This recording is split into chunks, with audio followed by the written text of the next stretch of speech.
Let's dive straight into this vlog because we don't have much time. I started this a few days later than I should have because I sold my original vlogging lens to pick up this one. I'm really excited to see how this turns out. I want to step up the quality and pretty much the look of everything that I do this year, so that's the reason behind that. Aside from the lens though, I picked up the Zhiyun crane too. I had it sent to me, I didn't buy it. I didn't buy this. Full disclosure, I did not buy this. And if you are as sick of gimbals as I am, don't worry, because this will be the last one. This will be the last gimbal video, aside from the reviews, that is. I know that I have to get some tests for this throughout these next couple of days. Later today, I'm gonna go check out a show from Keith, so we'll get some live footage on this lens and see what the low light capabilities look like. I got some other work that I gotta do right here at the desk. It's just gonna be a work-packed couple of days. It's Friday, I want to get this out on Monday, so we'll film today, Saturday, probably edit down Sunday. So let's see what we can get done in 2 days.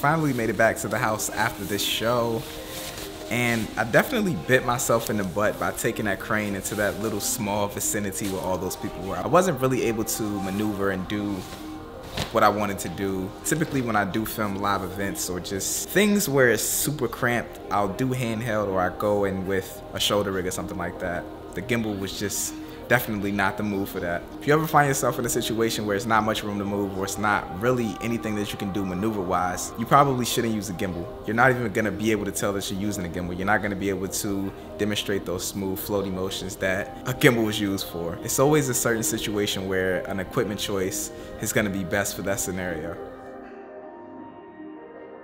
I'm at the dealership right now. I gotta go get a part put into my car. Man, I can't wait until I get another car. I'm so sick of this car. Not that it's a bad car. That's just me being ungrateful, but 2018, man, I'm getting a Porsche. Porsche is coming 2018.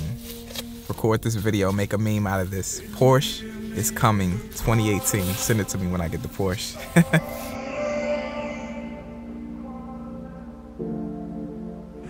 In the evening, you'll be calling.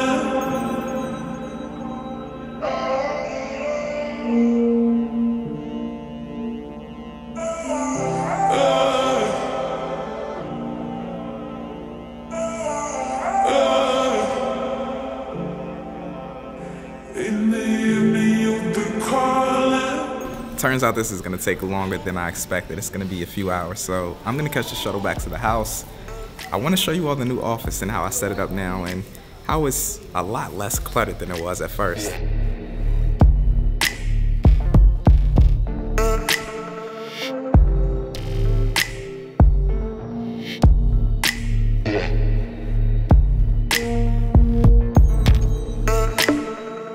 So walking into the office, you can see the desk is where it usually was, but the only thing that I've really changed was moving the couch right here, and this in turn allows me to have all of my equipment set up right here, and I can just leave it right here. Before, everything was sitting right here in this doorway, and it was just a hassle to get in and out, and I had to take stuff down, so I can just leave all this stuff set up, and I like the way it's going. The only thing that I need to really do in here is get some stuff on the wall. It's a lot of white space. I have spaces that I need to fill with my shelves that I never put up. You can see them right there. They've been on the floor since I've moved in, so I gotta add that. I also need to put up my 100K plaque when it comes. I finally got to order that, so I don't know, man. That'll be on the way soon. Today I'm gonna focus on getting those shelves up though. I have to go to Lowe's to get a few screws. They didn't give me any at IKEA, so I don't have a car right now though. So in the meantime, I'm just gonna chill, work on a few things. Stay working, man, stay consistent. Always be working, always.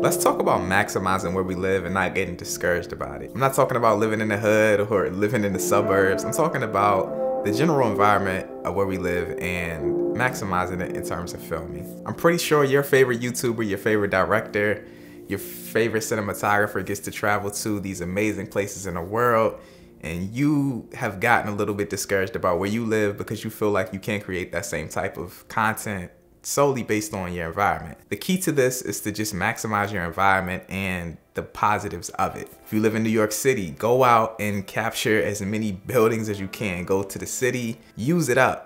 Don't get discouraged because you don't live by a beach or you don't live in Hawaii and you don't get to go on top of mountains and see beaches. No, that doesn't matter. You gotta maximize where you live. And vice versa, if you live in Miami, don't get discouraged because the city view isn't as nice as New York City's. Just use what you can to your advantage. If you live in Canada and it's constantly snowing, go out in the snow. The snow is amazing to look at. I live in Virginia. The fields, the views, the mountains, everything is amazing here. I'm even guilty of this. I get discouraged. I feel like where I live just isn't that visually pleasing, but it doesn't stop me from going out and creating what I can. I found myself in my recent videos always trying to go downtown, knowing that my city landscapes in my city just are awful. Why not just go up to the mountains and go out to the beautiful fields of Virginia? The reasons why people come here. So this is just a message to you all. Don't get discouraged. Just go out and kill it, man. Don't get upset because you're not in Hawaii or you're not in Dubai or you're not in New York City or you're not in Miami. Just maximize where you are, man.